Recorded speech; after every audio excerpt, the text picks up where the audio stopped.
আমাদের সকল বাগানেরই একটা সময় আসে যখন তার বাগানে তার পছন্দের গাছটি মারা যায়। আজ আমার বাগানেও ঠিক তাই হয়েছে। আমার ভীষণ পছন্দের একটি গাছ মারা গিয়েছে, কিন্তু মন খারাপ করে তো বসে থাকলে চলবে না।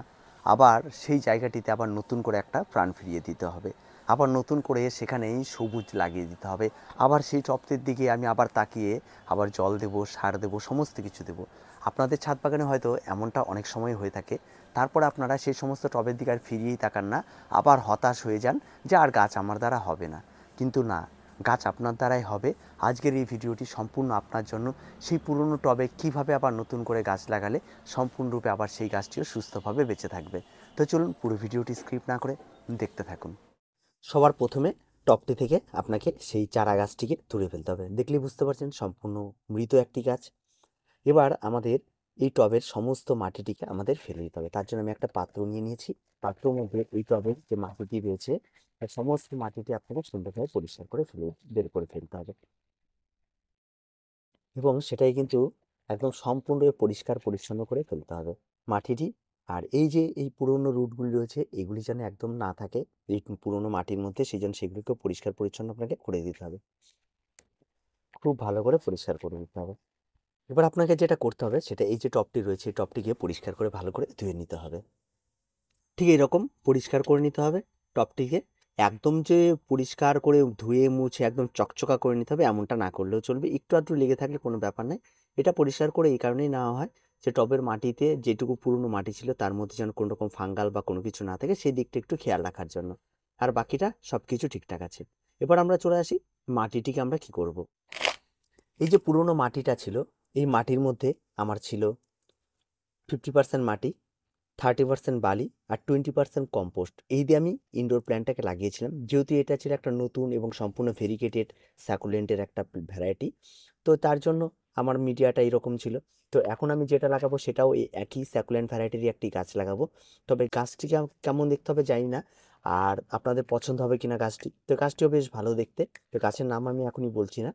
তো এবার এই যে মাটিটা রয়েছে এই মাটির মধ্যে আবার নতুন করে আমি একটু হাড় গুঁড়ো মিশিয়ে দেবো। তার সঙ্গে একটু আমাদের তৈরি করা শীতকালীন মিক্স খাবার যেটা সেটা মিশিয়ে দেব। আর তার সঙ্গে একটু নিম খোল মিশিয়ে দিলাম।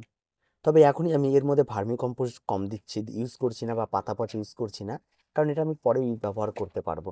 কারণ এখন এই কারণেই দিচ্ছি না, কারণ এখন দিলে অতিরিক্ত জল ধরবে, সেক্ষেত্রে টবের মাটিতে সমস্যা তৈরি করতে হবে। আমাদের সবসময় খেয়াল রাখতে হবে যে ড্রেনেজটা যেন ঠিকঠাক থাকে।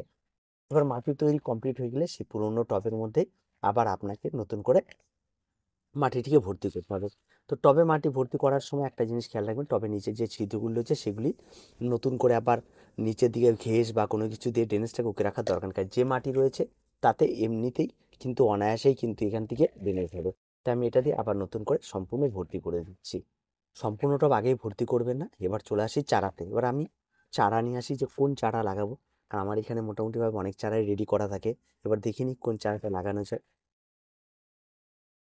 এই গাছটিকে একদম যখন আমি ছাঁটাই করেছিলাম তখন টবের মধ্যে বসিয়ে রেখেছিলাম, নতুন চারা তৈরি হয়ে গেছে, একদম উপরে তুলে নিয়ে এসেছি এর ভেতরে লাগানোর জন্য। তো গাছের নাম কি অবশ্যই আপনারা কমেন্টে জানাবেন। আমি এই গাছের নাম আর বলছি না, তবে স্যাকুলেন্টেরই একটা ভ্যারাইটি। তো গাছটা অবশ্যই আপনারা নাম বলবেন। আমি এটাকে আপাতত প্রতিস্থাপন করছি এই টবের মধ্যেই নতুন করে। ঠিক এভাবে মাটিতে একে আমি সুন্দরভাবে বসিয়ে দেওয়ার চেষ্টা করছি। এবার গাছটির পরবর্তী পরিচর্যা নিয়ে আমি সমস্তটাই এই ভিডিওতেই জানিয়ে দেবো যে কীভাবে কী করবেন। তবে মাটি বা যে কোনো কিছু দেওয়ার পর হালকা একটা ঝাঁকি দেবেন এভাবে।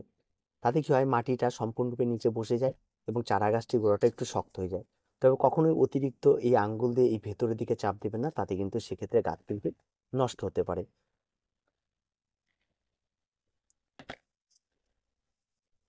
তো চারা লাগানো তো সম্পূর্ণরূপেই মোটামুটিভাবে কমপ্লিট হয়েই গেল। তো দেখতেই পাচ্ছেন এবার যে বিষয়টা আসে সেটা হচ্ছে গাছের পরিচর্যা এবং গাছে জল দেওয়া। তো যেহেতু গাছটির উপরের দিকে একটা, এটাকে গাছের ফুলি বলে, চলে এসছে, তাই আমি গাছটি যাতে হেলে না পড়ে যায় তার জন্য আমাকে একটা সাপোর্টের ভীষণ প্রয়োজন রয়েছে। আমি এখানে একটা সাপোর্ট কিন্তু অলরেডি দিয়ে দিলাম বেশ শক্ত করে, যাতে গাছটি হেলে পড়ে না যায়, যাতে গাছটি শক্ত হয়ে থাকে। তো গাছটিকে আমি একটা পাত্রের মধ্যেই রেখে দিয়েছি। তো দেখুন চারদিক দিয়ে একটু লেগে গেছে নোংরা বা মাটি, তাতে কোনো অসুবিধা নেই। এবার আমাদের কাজটা কী হবে, এবার আমরা গাছে জল দেব। তো জল দেওয়ার বিষয়টা কিন্তু অত্যন্ত গুরুত্বপূর্ণ একটা বিষয়। যখন এই যে আমরা ফাঁকা জায়গাটি রেখেছি, ফাঁকা জায়গাটি যাতে ভরাট হয় সেভাবে আমাদের জল দিতে হবে। জলটা সুন্দরভাবে দেবেন। এই জলটা দেওয়ার পর আপনাকে বেশ কিছু টাইম ওয়েট করতে হবে। ওয়েটটা কেন করবেন? এই জলটা শুকিয়ে গেলে আবার জল দেবেন। এভাবে জল দিয়ে দিয়ে পুরো গাছটি সম্পূর্ণ যেন ভিজে যায় সেই অবস্থা অপেক্ষা করব। আর তার সঙ্গে সঙ্গে এই যে দেখুন এই জায়গাটা বসে গেল, তার মানে এই জায়গাটিতে মাটিটি বসে গেল সুন্দরভাবে। তাহলে আবার আপনি সেটাকে সমান করার একটা জায়গা পেয়ে যাবেন। দেখুন মাটির কিন্তু একদম নরম হয়ে গেছে। তো এই যে নরম হয়ে যাওয়াতে এতে কিন্তু ভয় পাবেন না। আরও একটু জল আমি দিয়ে দিই। তো জলটা কিন্তু স্যাকুলেন্টের যে কোনো ভ্যারাইটির ক্ষেত্রে প্রথমে কিন্তু এই অবস্থাতে আপনাদের বেশি করে জল দিয়ে দিতে হবে। আর বেশি করে জল না দিলে কিন্তু গাছ কিন্তু একদম নষ্ট হয়ে যাবে। এই অবস্থায় জল দেওয়ার পরে গাছে এই জলটিও শুকিয়ে যাবে কিছুক্ষণ পরে। তারপরে দেখবেন যে জলটি থাকবে সেই জলটি সহ আমরা এটাকে রেখে দেবো। তো আরেকটা বিষয় দেখার আছে, সেটার জন্য আমরা ওয়েট করব একটু টাইম। ওয়েট না করলে এই বিষয়টা আপনি আগে চট করে বুঝতে পারবেন না গাছে কোনো সমস্যা আছে কি নেই। এবার আমি এটাকে তুলে দিই। এই দেখুন জল পড়ছে। এই জলটা কোথার থেকে পড়ছে এই জায়গাটা খেয়াল রাখুন। এটা কিন্তু টবের ড্রেনেজের জল। এই জলটা কিন্তু অবশ্যই নিচ দিয়ে পড়তে হবে। যে কোনো গাছের জন্য ড্রেনেজটা অত্যন্ত গুরুত্বপূর্ণ, বিশেষ করে স্যাকুলেন্টের জন্য। এটা যদি না পড়তো তাহলে আমার কিন্তু এই গাছটিকে আবার তুলে নতুন করে মাটিটিকে রিপোর্ট করতে হতো। কারণ সেক্ষেত্রে আমাকে খেয়াল রাখতে হতো যে জলটা বের হচ্ছে কিনা। এই জলটা বেরোনো কিন্তু অত্যন্ত প্রয়োজন। প্রত্যেকে কিন্তু এটাকে অবশ্যই খেয়াল রাখবেন। এবার আসি পরবর্তীতে আমরা এই গাছের কি পরিচর্যা করব। এবার আমরা কি করব? দেখুন এখনো কিন্তু জল টপ টপ করে পড়েই যাচ্ছে। এখন আমাদের একটাই কাজ, এই গাছটিকে যখনই নতুনভাবে প্রতিস্থাপন করা হলো তখন এই গাছটিকে হালকা রোদ হালকা ছায়া লাগে এমন একটা জায়গাতে রেখে দেবো। সরাসরি সূর্যালোক লাগবে বেশ টাইম ঘন্টাখানেক বা সারাদিন এমন জায়গাতে মোটেও গাছটিকে রাখবো না, কারণ গাছটি সবে তোলা হয়েছে। গাছটি কিন্তু এই সময় সতেজ নেই বা নিজের খাদ্য নিজে তৈরি করে নিতে পারবে না। গাছটিকে একটু সময় দিতে হবে। তার জন্য হালকা রোদ হালকা ছায়া লাগে এমন জায়গা থেকে 6 থেকে 7 দিন এটাকে রেখে দেবো। 6 থেকে 7 দিন রেখে দেওয়ার পরে আপনারা ঠিক এই গাছটিকে আবার আগে যে জায়গা থেকে আপনার গাছটি ছিল, যেমন ইনডোর প্ল্যান্টে লাগে হালকা শেডি রোদ বা হালকা রোদ বা সারাদিনের রোদ, যেমন জায়গায় যেমনভাবে আপনি রাখেন, ঠিক এই গাছটির ক্ষেত্রে এটা যেহেতু স্যাকুলেন্টের গাছ তার রোদ লাগলেও কোনো অসুবিধা নেই। রোদ ভীষণ রকমভাবে স্যাকুলেন্ট পছন্দ করে, কিন্তু শেডি রোদ বা ডাইরেক্ট কড়া রোদ পছন্দ করে না, তবে শীতের রোদ এরা বেশি এনজয় করে। তাই সেরকম একটা জায়গাতে আমরা একে রেখে দেবো। রেখে দিয়ে গাছটিকে আস্তে আস্তে বড় করব। সময়ের সঙ্গে সঙ্গে আমরা আবার ফার্টিলাইজার দেবো, আবার খাবার দেবো। তো গাছটি যখন বড় হবে তার ডিটেলস পরিচর্যা নিয়ে এই টবের মধ্যে আমরা কি করে করব সেই বিষয়টি নিয়ে আরেকটা ভিডিও দিয়ে দেবো। তবে আজকে কিন্তু ভীষণ রকমভাবে খুশি লাগছে যে পুরোনো টবের জায়গায় আবার নতুন একটা গাছ। তবে আপনারা চাইলে নার্সারি থেকেও ক্রয় করে নিয়ে আসতে পারেন। তবে নার্সারি থেকে আমি তো ক্রয় খুব কমই করি, কারণ যে কোনো গাছের চারা নিজেই তৈরি করে নিই। এরকম আপনারাও করে নেবেন, দেখবেন একটা গাছ থেকে অনেক চারা তৈরি হয় এবং সেগুলি অনেকবার নিজেরা লাগাতে পারবেন। পুরোনো গাছের টব গাছ মারা গেল সেক্ষেত্রে সমস্যা তৈরি হয়, সেক্ষেত্রে আবার নতুন করে এই চারাগুলিকে বসিয়ে দিতে পারবেন। তো আশা করছি পুরো ভিডিওটি দেখে ভালো লেগেছে।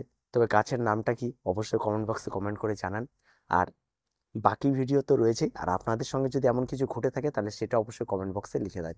তো দেখা হচ্ছে পরবর্তী ভিডিওতে। প্রত্যেকে ভালো থাকবেন, প্রত্যেকে সুস্থ থাকবেন। চ্যানেলটিকে অবশ্যই সাবস্ক্রাইব করে রাখবেন।